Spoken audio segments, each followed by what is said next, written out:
not everybody likes the same kind of food, right? That's probably a good thing. I mean, all the more pizza for me. But whether we eat milkshakes or mangoes, pizzas or pears, tacos or toast, we use the energy that's in our food to stay alive. But how did that energy get into our food in the first place? The answer is that energy flows between living things. It's almost like each form of food is a link in a chain.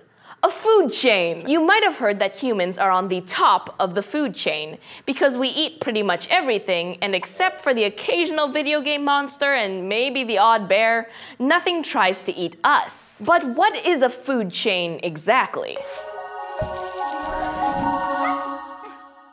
A food chain is a model that shows how energy flows between living things. You can think of animals and plants in the same food chain as all living in the same neighborhood, which scientists call a habitat. And they all have a job to do, interacting with each other day in and day out. Together, they form a kind of system, a self-contained collection of different things that all work together as a whole. And they also interact with the non-living stuff around them, like the water, the air, the ground, and the sun. Put it all together, and what do you get? A special system called an ecosystem.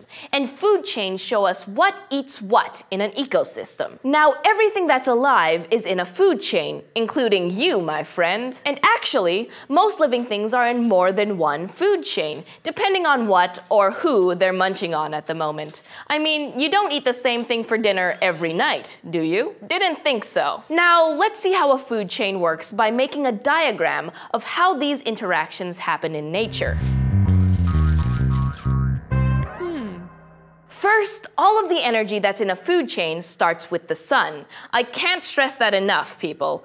Plants take the energy from the sun's rays and change it into chemical energy. So when a nice patch of lush green grass starts to grow, it's capturing some of the energy from the sun to do it. Then when an animal, like a rabbit, wanders by and nibbles on that grass, the energy from the plant is transferred into the rabbit's body. Now, if a hungry hawk decides that the rabbit would make a yummy supper, then the energy from the rabbit is transferred to the hawk. And in this ecosystem, nothing is large or brave enough to take on the hawk. I mean, just look at her. So we've hit the top of the food chain, and we've just made a nifty model of it. So a food chain is a model that shows how energy flows between living things in an ecosystem. Energy in a food chain starts with the sun, which is turned into chemical energy by plants. And this energy moves up the food chain as animals eat the plants, and then other animals eat those animals. And speaking of energy, I'm starving, so I'm off to take my place in the food chain. See you next time.